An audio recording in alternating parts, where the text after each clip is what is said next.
Welcome. Today we're talking about why do a 10-day sugar detox. I have dubbed myself and branded myself as the Sugar Detox Coach. So if you're new here, let me quickly introduce myself. My name is Renee Paulson, aka the Sugar Detox Coach. I am a recovered food and sugar addict and also a healthy living and nutrition coach. I was hardcore addicted to food and sugar, mostly sugar, but I'm going to say I love it both. I was an equal opportunity biatch all the time. And really, I had tried several times in my lifetime to lose weight, but really just struggled with my weight and was never really below a size 14 in women's, like, ever. I just didn't ever go lower than that, and most of the time it didn't bother me until I really ballooned up after I had 2 kids. That's when I really ballooned up to like a size 2022. I was over 240 pounds. I kind of stopped weighing myself around there, and I really hit postpartum depression very hard. At that time in my life, actually, I ended up having a severe car accident, and it was kind of one of those stopping points in my life. I was running to the gas station to get cigarettes and a candy bar, ironically. And, the universe just stopped me in my tracks. So it actually cleared up, one, because I quit smoking. And then, unfortunately, I did go back to smoking and then quit smoking again. Don't ever start smoking, kids. It's not worth it. They never tell you it's a lifelong battle. But I think addiction is too, and so food addiction is as well, even though I'm a recovered food and sugar addict. I digress, though. After the car accident, really, that didn't stop that sugar addiction until a few months later when I really started to have residual severe pain and inflammation. My husband actually was the catalyst behind all that by watching some Netflix documentaries. And he's like, yep, we're going to do this. And, let's try to really go plant-based and eat healthy. And I totally lost it. And that's when I really discovered I was hardcore addicted to food and sugar.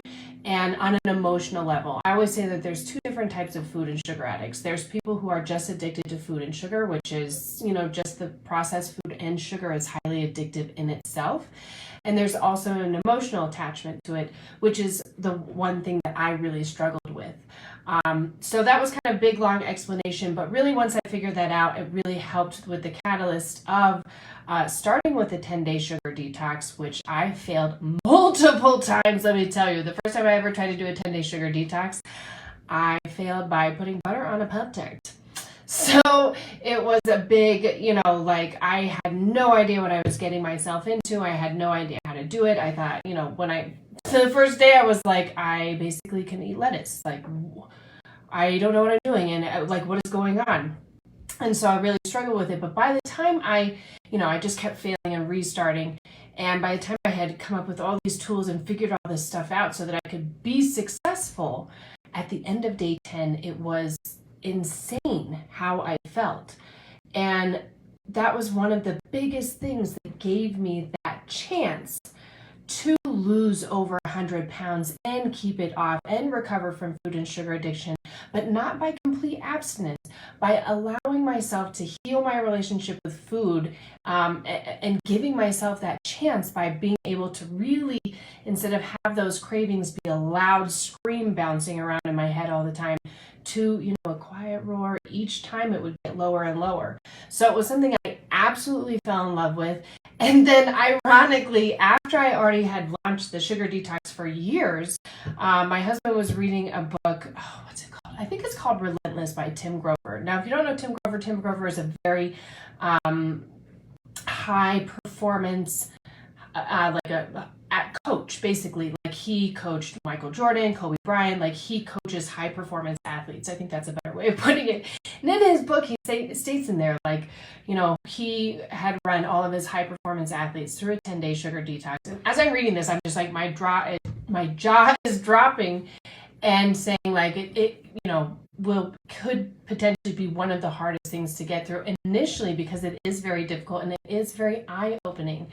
And you can't lie your way through it if you're, but once you come out in the end, you feel amazing. So I really want to break down why do a 10-day sugar detox. And it's something, like I said, it's something I'm extremely passionate about, because it is that thing that gave me the opportunity to have a breath from those cravings and go, okay, I think I can, at least now think about trying to figure out how to do a healthy lifestyle instead of, just constantly slipping backwards. So I want to really talk about number one, how and why our brains really crave sugar. So, we always talk about cavemen, and the brain has not, come up to the point of having a grocery store and being able to go to the gas station and get any candy anytime you want or have a soda anytime you want. So it's made to hunt for, things that are fatty just to so we can survive, and sugar is also that treat. In nature, fruit is supposed to be nature's sugar. That's the treat that we're supposed to get. But also when you have that whole fruit, because I do get a lot of people that ask about the sugar detox, can you have fruit? Yes, because when you eat the whole fruit, you get the fiber with the fruit, which is also nature's way of slowing down that glucose spike. If you look at the things that are man-made, we're talking soda, cookies, cake, those things spike you right up. There's not the fiber, there's not, those things to slow it down. So our brains have already been programmed for this. Now, I also do talk about this last year at the ripe age of 36 years old. As an adult woman, I was diagnosed with ADHD, and I was shocked to dive in and research all of that because I was like, oh yeah, my whole life makes sense. And people who struggle with ADHD, because of the way that your brain is wired, you lack dopamine, and also you lack blood flow into the prefrontal cortex parts of your brain. So your brain is already really hunting for dopamine spikes, which also sugar gives the brain those dopamine spikes. Now, I also hear a lot of people say, well, either I gave up sugar. I just actually had a registered nurse tell me that she gave up sugar, or that they don't have a sweet tooth and they're not really big on that. But we're also talking about breads and carbs, because that candy sugar, that breaks down into simple carbs. So we're talking like your pasta, not whole wheat pasta, but your pastas, your breads, your white rice, your white potatoes. I mean, this lady was telling me she gave up sugar and she had a BLT on a white bread sandwich with tater tots. I'm going, honey. And she had a martini. I'm going, honey, all of that is sugar. It will go process in the body the same way. So even if you're like, I'm the savory type, then it's still, like I said, processes in the body breaks down as sugar. So your brain really gets that reward spike. And over time, your sweet receptors on your tongue start to become duller. And the duller that they get, the more you need, the more the brain needs to get the same amount of spike, similar to when you're doing drugs. You need more each time to get the same satisfaction, to get the same spike, right? It takes more each time. What took a little more so before. Now, a lot of people will try also to switch out sugar for fake sugar, or sugar substitutes. Now, there's a few sugar substitutes, and we're going to talk about those troublesome ones like aspartame and sucralose, that what they do is they actually trigger the sweet receptors on the tongue. However, they do not cause the same dopamine spike in the brain. So what ends up happening is your tongue tells your brain, like, hey, guess what? Sugar is coming, and I'm super excited. So get excited because it's coming. And your brain's like, and then it's like, where'd it go? Where is it? You didn't give it to me. Excuse me. Knock, knock, knock. Like, where is it? I'm not really sure what happened to it. And then your brain can go into basically a 4-year-old temper tantrum. Actually, I would say a 3-year-old, because 3-year-olds, they're a special age, if you know what I'm talking about. A huge temper tantrum and go into a craving cycle until you give it sugar or more sugar. So that's when you can find you tend to overeat. This is why also having diet soda with your meal can also be troublesome, because those carbonation in those sodas also will trigger hormones in your stomach to also cause you to overeat. So soda all around is a troublesome redheaded stepchild that just needs to go to timeout. I don't know. I wish I could get rid of it. That's a stickler for me, and people will do what they do. I used to drink a 2-liter Coca-Cola every single day and 0 water. I had a whole gamut of health problems that we won't even go into, including a resting heart rate that they thought was 120 beats per minute. Normal would be like 80 or 90. They were just like, I don't know. So I'd rather have a cookie than a soda. Let's just put it that way. And that's what I advocate for. But, if you're going to do a soda, then there's ways to do it. I would be careful about how to do soda. So really, when you start to do a 10-day sugar detox, what ends up happening in the body and the brain is you start to really, in the beginning, you start to withdraw. Sometimes people can think of these as caffeine withdrawals, especially if you're drinking a lot of soda and then you don't have soda for maybe like a day. People think of these as caffeine withdrawals, which, yes, on one hand, it could be caffeine withdrawals, but also on the other hand, that could be sugar withdrawals. So things that happen in the first few days would be, having a headache, being really irritable and cranky. You could have stomach problems, diarrhea, gas, things like that. So upset stomach cramps. Those are kind of the basic things. And your brain will sometimes it will start to go on a loop, especially if you're undereating on protein a lot, because it will start to really crave. So you want to make sure you're eating enough protein and, have good fruit on hand for when you're craving. But always be prepared. This is, again, why I created my online 10-day sugar detox, Sugar Warrior 10, just because people need help. I had literally no idea how to even get through this successfully, or how to look at things, or how to read nutrition labels. So it was incredibly overwhelming. But what also ends up happening, though, once you start to hit midway, is your taste bud receptors start to reset, and your craving loop in your brain starts to also reset.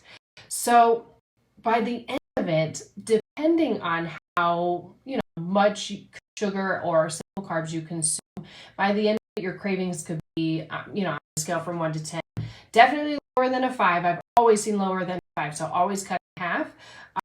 Actually, I don't think I've seen any cravings higher than a 3. Most of the time people are reset, and that's just because you're resetting those cravings in the brain, that craving loop in the brain.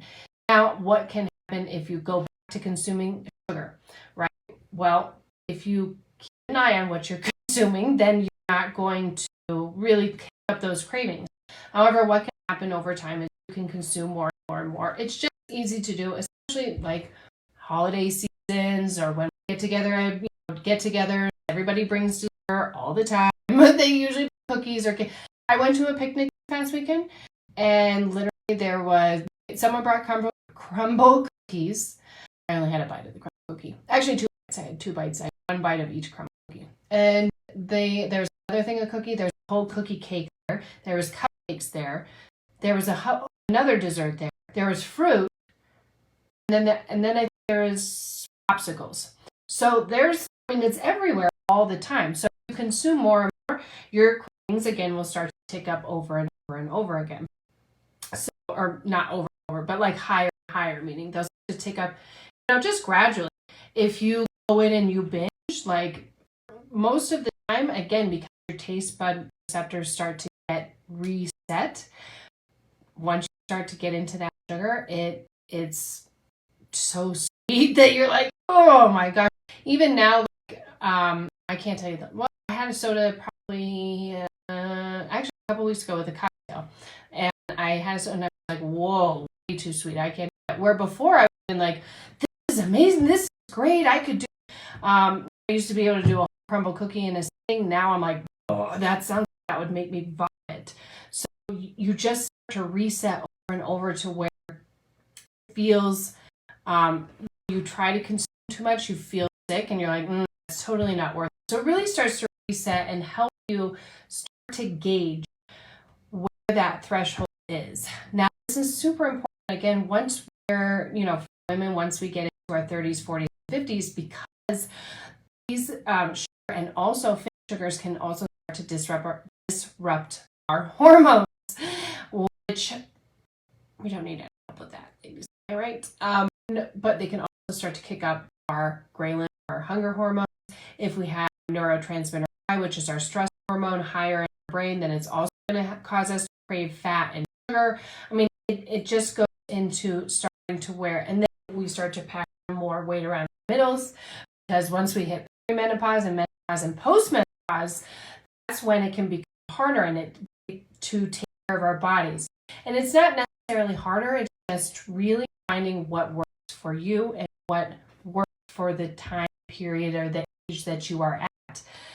What I mean by that is a woman in her 20s is not the same as a woman in her 30s, which is not the same as a woman in her 40s, which is not the same as a woman in her 50s, and each woman will agree. You, number one, let me tell you, I am near the end of my 30s, and it's so amazing. I am in that stage where I'm entering my 40s where I really less about what people think, which is great. In your 20s, you're like, I feel like you care more what people think. But so internally, our hormones shift and change, where we store fat on our bodies change.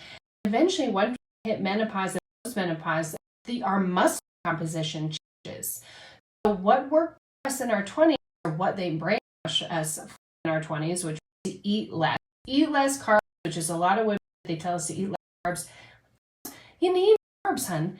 Eat them to sustain, like, and run around with all the things and take care of all the people that you take care of, okay? Just saying.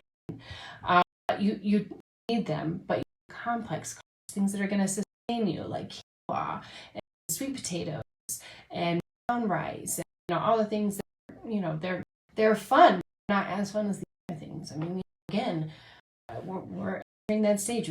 We're long journey. We're taking care of ourselves towards the end. Not towards the end, but really just to make sure that you're not sick and feel shit for the end parts of your life. Like, who wants to live like that?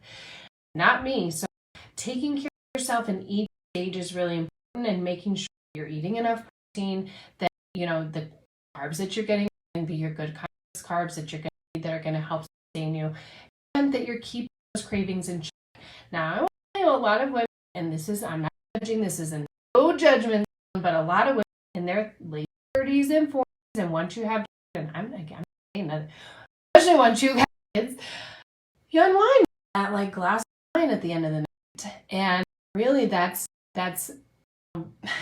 know that they'll say, red wine is good for your heart health. Girl, I want something good for your heart health, like some weight training and eat a really good balanced diet. And if you want wine, enjoy a glass or two of wine once or twice a week. Not every night. That's also disrupts your sleep, messes with your hormones, messes with your hunger hormone, messes with your cortisol, like all of those things. Super important. Again, just be aware and to take care of your body so that your body can take care of you. That's really where it's at. And, in the end, I decided that I need to stop killing myself with food. Now, that doesn't mean that I'm not going to go enjoy a burrito or a chicken or a crumble cookie a crumble cookie every once in a while. That's what that means? No, but that also means that on the day, at the times when I'm not doing that, which is the majority, I treat once or twice a week, and then I keep moving.